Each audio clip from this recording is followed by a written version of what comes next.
Assalamualaikum warahmatullahi wabarakatuh dan salam sejahtera. Terima kasih banyak kerana sudi datang untuk menonton video saya pada hari ini. Seperti biasa, bagi mereka yang baru pertama kali datang untuk menonton channel saya ataupun mereka yang masih lagi belum subscribe, saya mohon jasa ambil anda untuk subscribe ke channel saya, dan bagi mereka yang dah subscribe, saya mohon anda untuk kongsikan video ini kepada rakan-rakan serta rakan anda.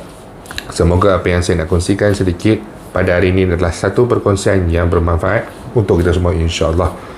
Okey, jadi pertama sekali Alhamdulillah saya dapat kembali semula. Hari itu saya dah sediakan konten untuk dikongsikan kepada anda semua apabila saya dah start upload video lah.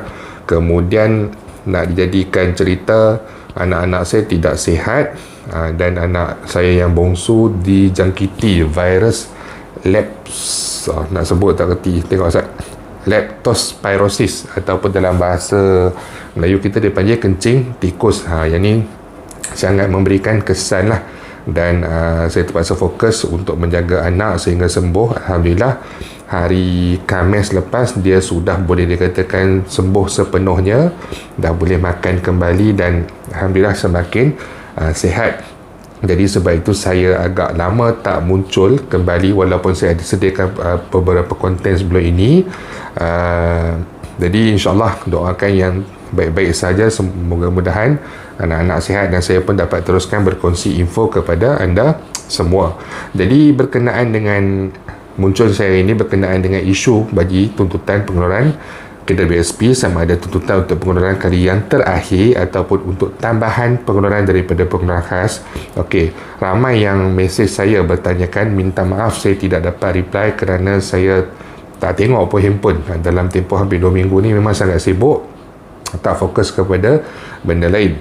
Okey, jadi saya melihat ada perkongsian dan juga daripada sahabat-sahabat subscriber semua yang berkongsikan berkenaan dengan idea ataupun pandangan daripada saudara Azmi Bugis yang bertanyakan pandangan rakan-rakan pencarum semua berkenaan dengan isu bagi tuntutan pengeluaran khas sama ada kali takhir ataupun pertambahan bagi pengeluaran khas KWSP.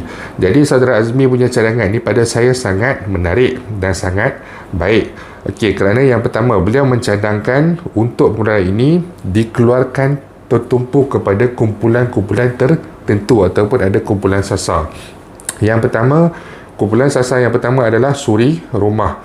Jadi bagi mereka yang sudah menjadi ataupun sudah jatuh di bawah kategori suri rumah ini, tuntutan kita pada kali ini meminta agar pihak KWSP mempertimbangkan untuk dibenarkan suri rumah ini bagi mengeluarkan kesemua caruman mereka daripada KWSP atas apa saja tujuan ataupun niat yang mereka hendak lakukan. Tetapi saya rasa ada keperluan untuk perkara ini dipertimbangkan oleh pihak KWSP. Setidak-tidaknya suri rumah ini dapat menggunakan wang tersebut sama ada untuk keperluan asas harian mereka, bukan disebabkan oleh kenaikan harga barang.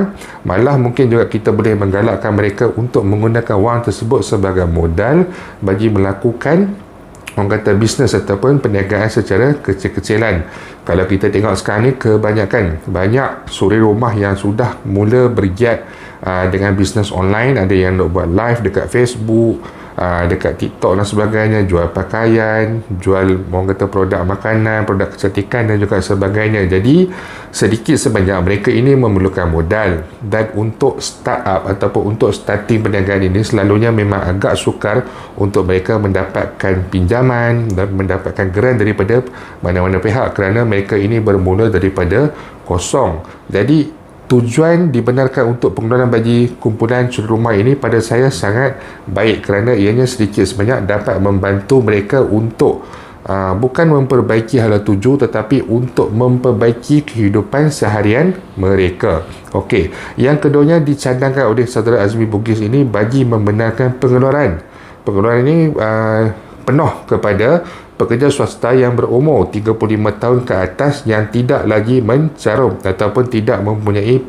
pekerjaan tetap. Saya tertarik dengan idea ini sebab saya melihat ramai sebenarnya yang apabila mengambil keputusan untuk pencen lebih awal, kita tak kata tentang usia 35 ke atas lah, 35, tetapi contohlah kalau yang decided untuk berhenti pada usia 45 tahun, 48 tahun, nak tunggu dibolehkan pengeluaran kredit BSP pada usia 50 tahun tu. Kalau pencen awal umur 45 berhenti awal, jadi nak tunggu tu selama tempoh 5 tahun ataupun 49 tahun, nak tunggu pun dalam tempoh 1 tahun, 50 baru boleh dikeluarkan sebahagian. Jadi pada saya, ianya adalah satu perkara yang memakan masa yang agak panjang. Jadi, apa yang boleh dilakukan oleh pihak kedai BSP sebenarnya bagi mereka yang berumur 35 tahun ke atas ini yang telah tidak mempunyai caruman aktif, tidak aktif dalam caruman mereka, mungkin dalam tempoh satu tempoh tertentu, mungkin pihak kedai BSP boleh menetapkan tempoh 3 tahun ataupun 5 tahun tidak ada caruman aktif, boleh dipertimbangkan untuk membenarkan mereka ini mengeluarkan wang caruman mereka, sama ada dibenarkan untuk mengeluarkan sepenuhnya ataupun dibenarkan untuk dikeluarkan daripada akaun 1 sahaja ataupun daripada akaun 2 sahaja. Kerana sedikit sebanyak, seperti suruh rumah tadi, jika mereka ini memperolehi wang tersebut, selain mereka boleh menggunakan wang tersebut untuk keperluan harian mereka, mereka juga mungkin boleh menggunakan untuk mengemaskini, menaik taraf kehidupan mereka melalui cabang-cabang perniagaan lah, terutamanya sekali. Bagi mereka ini mostly yang baru nak bermula, mereka sudah tentu memerlukan modal, dan cadangan ini adalah salah satu cadangan yang baik bagi membantu mereka. Dan insya-Allah apabila mereka ini sudah mula, orang kata, mendapat langkah, sudah mula berjaya dalam perniagaan mereka dan sebagainya, mereka ini juga sedar tentang kepentingan caruman dalam KWSP, dan kita yakin mereka ini pula akan mencarun semula wang daripada pendapatan mereka ini ke dalam KWSP. Ini dapat sedikit sebanyak dapat menggalakkan ataupun meningkatkan bilangan pencarung yang aktif semula di dalam KWSP. Dan cadangan ketiga daripada saudara Azmi Bukit adalah membenarkan pencarum B40 dan M40 yang lagi masih aktif berusia 50 tahun ke bawah untuk dibenarkan mengeluarkan separuh ataupun 30% daripada akaun 1 bagi meneruskan kelangsungan hidup sebabkan peningkatan harga barang. Cadangan ini saya setuju untuk dibenarkan pada pandangan saya. Saya berkongsi pada pandangan saya. Tetapi saya rasa mungkin sekadar pentambahan RM5,000 ataupun tambahan RM10,000 lagi, saya rasa itu adalah yang agak realistik untuk diteruskan bagi golongan M40. Tapi saya tak rasa perlu bagi golongan B40 ataupun M40 kerana ada juga T20 yang terkesan teruk. Malah T20 ini, mereka ini mempunyai caruman yang lebih banyak, dah lebih daripada RM240,000 daripada sasaran yang ditetapkan oleh KWSP. Apa salahnya dibenarkan pengeluaran juga kepada mereka ini? Tetapi apa yang saya melihat perkara ini, 30% ni mungkin agak besar dan sedikit sebanyak mungkin akan menjejaskan caruman apabila mencapai usia 55 tahun. Perkara ini agak subjektif untuk dibincangkan. Tetapi saya lebih lagi dengan idea saya, cadangan saya, yang mana saya menyarankan pihak kerajaan untuk mewujudkan bantuan khas seperti bantuan khas COVID BKC yang dibayar pada tahun lepas, yang mana BKC ini diberikan kepada golongan B40 dan juga M40. Jadi inilah yang pada saya lebih bermanfaat dan lebih patut dilakukan kepada rakyat semua, kerana apabila kita bercakap tentang peningkatan harga barang, semua terkesan, sama ada pejabat awam yang bekerja kerajaan, pejabat swasta, penganggur ataupun golongan peniaga, semua terkesan. Jadi kalau kita bercakap kita memperjuangkan untuk membantu, untuk meringankan beban disebabkan oleh peningkatan harga barang, kita macam kesianlah bagi sahabat-sahabat kita yang menganggur ataupun daripada pejabat awam dan sebagainya. Jadi pada saya lebih baik kita perjuangkan satu bantuan seperti BKC ini, yang mana ianya memanfaatkan semua sekali, tak kisah penganggur ke, peniaga ke, pejabat awam ke, yang mana daripada golongan B40 dan juga M40, dan kadar bayarannya adalah pada satu kadar bayaran yang lebih munasabah. Kalau dulu diberikan, contoh bagi keluarga B40 dibayar sebanyak 2 kali RM800, itu yang paling tinggi. Kemudian ada RM500 dan juga RM300, RM150 bagi bujang dan sebagainya. Mungkin jumlah tersebut boleh ditingkatkan sehingga kepada RM2,500 ataupun sehingga kepada RM3,000.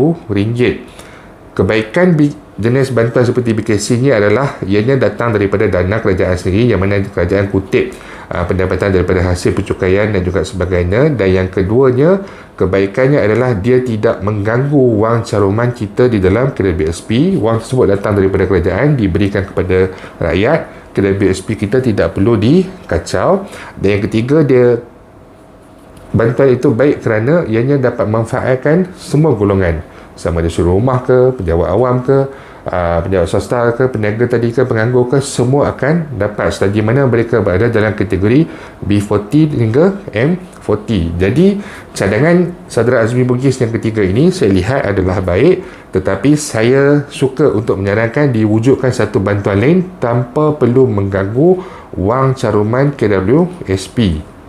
Biarlah kerajaan pula yang mengeluarkan wang seperti BPR, BKP sebelum ini, biarlah mereka pula yang mengeluarkan wang. Kenapa kita perlu mengeluarkan wang caruman kereta? Sepatutnya perkara ini diberikan bantuan oleh pihak kerajaan secara terus tanpa mengganggu wang caruman kita.